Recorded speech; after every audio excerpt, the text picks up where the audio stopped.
Hello guys! Welcome back again to my YouTube channel. I'm Dali and welcome to Delicious Vlogs. For today's video guys ay gagawa tayo ng pangmerienda or snacks.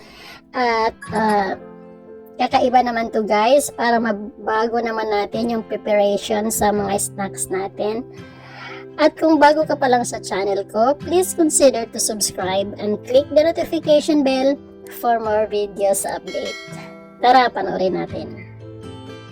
Ito pala mga kailangan natin guys, fresh milk, tapos egg. Lalagyan din siya ng black pepper, salt. Tapos meron tayo dito guys, parang sa cupcake molder.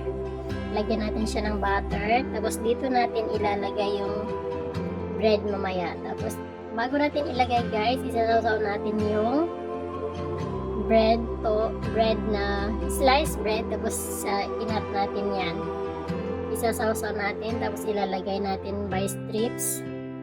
Ayan po guys.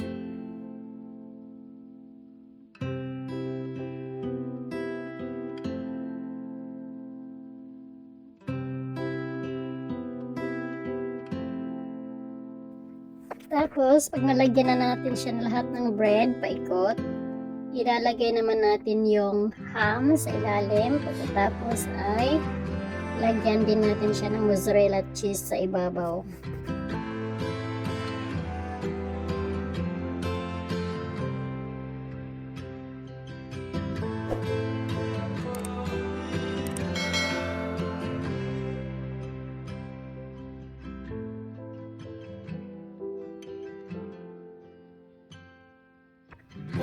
Pag natapos na natin lagyan guys ng mga mozzarella at saka ham, ilalagyan na natin sa oven for about 150 degrees Fahrenheit. Tapos na guys, ganun lang kabilis gawin at sana may natutunan kayo na pang merienda at subukan nyo guys sa inyong mga bahay. At kung mayroon kayong mga questions, suggestions and requests, you can comment down below. Don't forget to subscribe and click the notification bell. Bye! Thank you so much for watching.